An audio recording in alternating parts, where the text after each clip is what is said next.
Let's see this question. Evolution is best described among which of the following? तो बच्चों यहाँ पे क्या पूछा है, इनमें से किस ऑप्शन के थ्रू हम इवोल्यूशन को बेस्ट वे में डिफाइन कर सकते हैं? So here are first option is progressive development of a race. एक रेस या एक प्रजाति, उसका प्रोग्रेसिव डेवलपमेंट हो रहा है, आगे की तरफ डेवलपमेंट हो रहा है, प्रोग्रेसिव डेवलपमेंट हो रहा है. ठीक है, तो क्या उसको आप इवोल्यूशन बोल सकते हैं? बेटा ये जरूरी नहीं, ये जरूरी नहीं कि इवोल्यूशन हमेशा एक प्रोग्रेसिव डेवलपमेंट ही हो. इवोल्यूशन में रिट्रोग्रेसिव डेवलपमेंट भी हो सकता है. इवोल्यूशन में क्या हो सकता है? रिट्रोग्रेसिव डेवलपमेंट भी हो सकता है.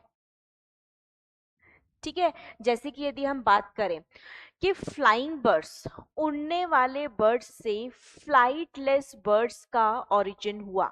जो नहीं उड़ने वाले पक्षी हैं, जैसे कि कौन सा है हमारे पास, ऑस्ट्रिच है. ठीक है, ऑस्ट्रिच है, ये जो बर्ड है ये उड़ने वाले बर्ड से ओरिजिनेट हुए. तो यहाँ पे क्या हुआ, जो उनके विंग्स थे वो हट गए, तो आपने यहाँ पे एक फ्लाइंग वाला फीचर हटा दिया. तो इसको यदि आप बर्ड्स की रेस के रिस्पेक्टिव में देखें तो यहाँ तो रिट्रोग्रेसिव डेवलपमेंट हो गया. सेम ऐसे ही आपने रेप्टाइल्स में देखा कि रेप्टाइल्स जब डेवलप होना स्टार्ट हुए तो उनके पैर गायब हो गए. तो ये भी आप देखेंगे लेग्स के उसमें देखेंगे, तो आप लेग्स के पॉइंट ऑफ व्यू से देखें तो ये भी एक रिट्रोग्रेसिव डेवलपमेंट हो गया. तो एक रेस के लिए इवोल्यूशन होना जरूरी नहीं हमेशा प्रोग्रेसिव डेवलपमेंट हो, ये एक रिट्रोग्रेसिव डेवलपमेंट भी हो सकता है ना. प्रोग्रेसिव का मतलब हमेशा उन्नति की पथ पर नहीं आगे बढ़ेगा, कभी कभी उसमें नीचे की तरफ, मतलब कभी कभी वो पीछे की तरफ भी चला जाता है. डेवलपमेंट जो है वो पीछे की तरफ भी चला जाता है. ठीक है, जिसको आप रिट्रोग्रेसिव डेवलपमेंट बोल सकते हैं. तो इवोल्यूशन में दोनों पॉसिबल है. तो this is not the best way to define evolution, तो हम ए ऑप्शन को हटाते हैं. फिर सेकंड दे रखा है history and development of a race along with variation. बिल्कुल सही, जहां पे वेरिएशन वर्ड आ जाए बच्चों वो इवोल्यूशन से आप लिंक करोगे. इवोल्यूशन का सिंपल मीनिंग है एक एंसेस्टर से हम उसके डिसेंडेंट्स की बात कर रहे हैं, धीरे धीरे उसकी प्रजाति आगे बढ़ रही है, उसमें प्रोजेनिस एक के बाद एक जनरेशन में प्रोड्यूस हो रही है ना. लेकिन बात यह है कि हर प्रोजेनी के साथ वेरिएशंस जो है वो इकट्ठी होती जा रही है, एक्यूमुलेट होती जा रही है.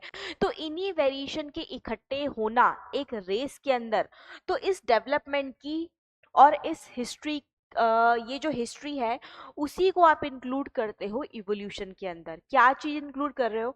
आप इंक्लूड कर रहे हो एक रेस, एक प्रजाति की हिस्ट्री और उसके डेवलपमेंट को अलॉन्ग विद द वेरिएशन.